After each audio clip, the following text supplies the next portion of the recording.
this is Tita Bel, guys. For today's vlog, kakain si Tita Bel. Pupuntahan natin ang bagong food court na kabubukas lang. Actually, hindi lang siya kabubukas eh.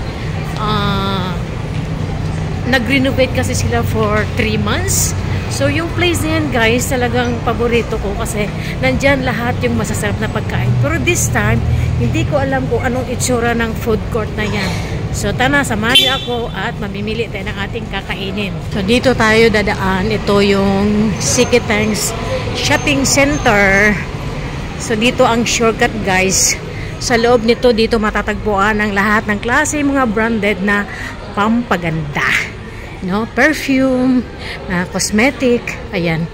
Mga Japanese brand. Ito na, Salwasu. Oh, Diyos, kinoo ko. So, merong shortcut dito para pupunta doon sa basement. Kasi nasa basement siya, yung bagong food court na yon. So, ayan, sabi nga ng friend ko, sobrang crowded daw. Siyempre, na-intriga yung mga tao kasi kabubukas. Gano'n kasi dito sa Singapore, guys, basta bagong bukas, mga ano yan, mga marites, no? Mga intrigida. Pupunta at pupunta. Tsaka, ano, para lang ano ba? Alam nyo, magmarmar doon, titingnan nila kung anong klaseng mga pagkain na nandyan. Kasi dito sa Singapore, mga Singaporean ay matakaw sa pagkain. So, ito yung nasa unahan ko. Doon din ang kanilang punta. Sigurado din kakain din ng mga to. So, mga Pilipino din sila. Ito na nga, oh, napakaganda na nga talaga, guys. Ang laki ng pinagbago, oh. Hindi naman ito ganito after 3 months renovation. Oh my God, ayan, oh. Ang daming ano, no, nakakalaway, guys, oh.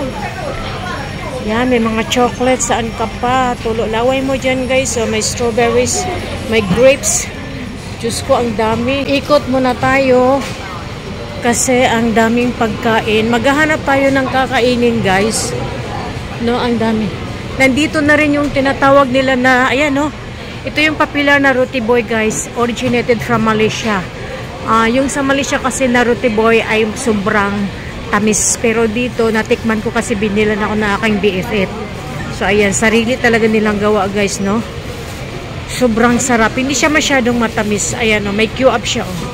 Maraming nagpipila, guys, kasi ang sarap-sarap. So, ngayon, ang tanong, ano ang ating kakainin? Maghahanap tayo ng kakainin. Oh, mga chocolate, oh. Pero mahal yan siya, guys, kasi mga imported yan ng chocolate. Ayan, may KitKat. So, dito muna tayo kasi meron akong paborito dito pagkain. Oh, may salad din sila. Oh, super green. Sana all. Hanap na tayo ng lugar. Tingnan nyo, oh. Taming pagkain. Health Street. So, hanap tayo kung anong kakainin natin. Unang-una yung lugar, guys. Yan, sana ang kakainin ko, guys. Taiwan pork noodles. Kasi dati, mayroon na silang pwesto dito. Pero, tingnan nyo naman yung queue up. So, paano ba tayo nito, ano? Ang haba pa ng queue up, oh. Ang sarap kaya, ang sarap yan ng noodles na.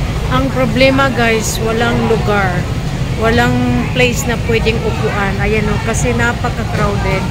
Ayan. Tapos yung queue ng noodles din, ayan. So, give up ako. Kasi wala rin naman, kahit mag-queue up ako ng, ng pagkain, wala rin naman akong mauupuan. So, maghahanap na lang tayo ng ibang pagkain, guys. Hindi nga talaga pwedeng pumunta dito ng parang peak hours kasi sobrang daming tao. So, tama nga sabi ng kaibigan ko, dapat pumunta na yung mga, after lunch. Pero wala, hanap tayo ng ibang kakainan, guys. So, ito din, Dough Magic, oh. Long queue din siya, guys, oh. Ayan, mag-queue up tayo dyan. Anong pagkain yan? Anong klaseng pagkain kaya yan? Pupunta na lang ako sa isang food court. Siguro ang magiging ending ko na lang nitong kainin is Turikyu, yung Japanese food. No, kasi ang hirap maghanap ng maupuan. And then lalo na ngayon is is weekend. So, ang mga tao talaga holiday mood na. Tapos isa payday, salary day. So ayan, lahat ng mga tao naglabasan sa lungga. So kahit dito sa MRT, ang daming taong naglalakad. Dito na lang tayo sa Food Republic. Food Republic na lang tayo kakain. Kasi dito sa basement maraming dito pagkain. Lagi ako dito kumakain nung iba pa yung office ko. So dito ako dati madalas magla-lunch. Nandito yung nandito yung favorite ko na chicken curry noodles. Yung isang set na siya guys ba, na mayroon siyang may kasama na siyang dessert na honey cake. So dito na lang tayo kakain. Sana meron tayong lugar na maupuan, no? Naglabasan ang aking silver line. Kailangan ko na magparute ng aking buhok guys. Wala pa akong time. Kailangan ko talaga bigyan ng time nito kasi uupo tayo ng at least 3 to 4 hours, no? Para lang magparute ng buhok. Ayun. Ang bilis sumaba ng buhok ko. Ito siya is another building. Dito tayo sa Ion Building.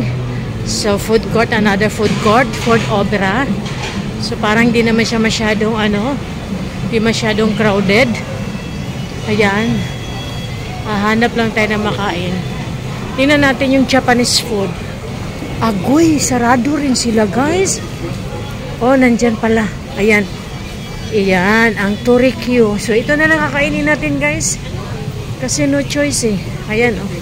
Ganun paggawa nila oh. Binabarbecue nila sa kuryente. Hindi yung charcoal. So mamimili tayo dito na naman ang ating kakainin. No, parang turo-turo baga no. Pero wala na siya gaanong wala gaanong kunti lang siya guys oh. Order tayo. Having here? Yes, don't put sauce ha? No sauce. Ay ko kasing may sauce guys. Ayan. So, pili tayo. Can you have the crunchy karagi? Yes, and also chicken ball. What else? Yeah, can. No problem. Yeah, give me this. This one is pork, right? Yeah. Yeah, this one pork. And this one chicken, right? Yeah, give me one chicken. Okay, thank you. Yeah, ang ending tuloy. Napakain na lang ako ng ng Japanese food, ng Torikyo. Masarap din naman siya, guys. No, kaso lang siya, yung barbecue ba? No? Pero parang napadami yata yung aking itinuro, guys, napadami. So ayan siya, 4 na klase ang ating naturo no, na barbecue. Ito siya is chicken karyagi. Yan, at ito naman is chicken ball. So ito naman is pork barbecue. At ito naman manok. So puro tayo manok guys. Lilipad na tayo nito. Mangangamoy na tayo nito ng iti. Kain na tayo. Puro manok. Puro chicken. Chicken karyagi. Chicken ball. Pork barbecue. Ito naman yung chicken uli. Nangangamoy na tayo ng itik kasi puro na chicken ang ating kakainin. Ako, ang daming kanin guys. So, hindi ko rin naman ito maubos.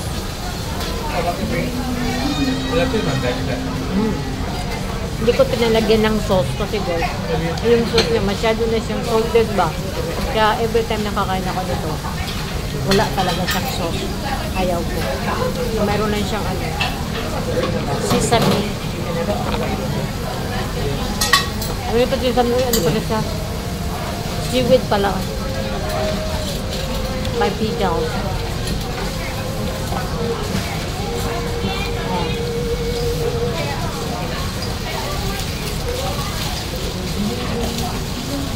Sarap. Masarap pag mainit pa. Ang dami lang kanin. Hindi ko maubos yun. Ikaw. Okay kayo.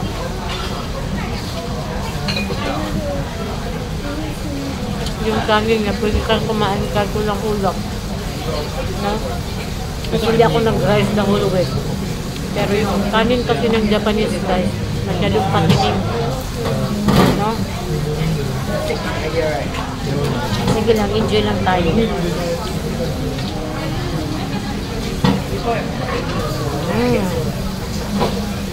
Init pa.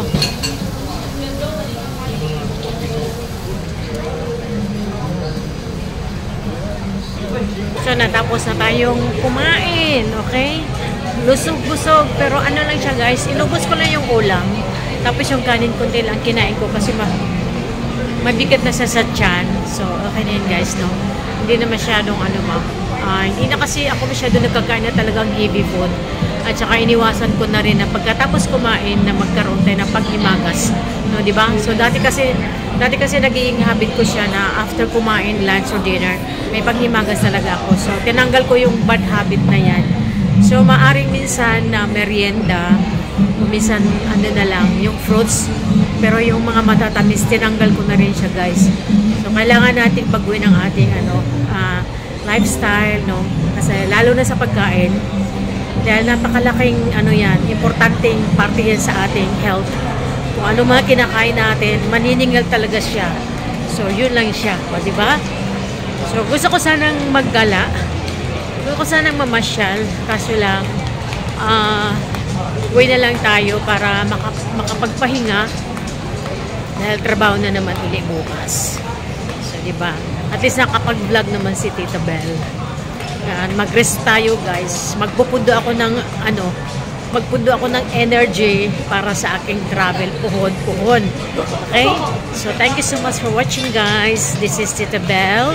And see you in my next vlog. Bye for now.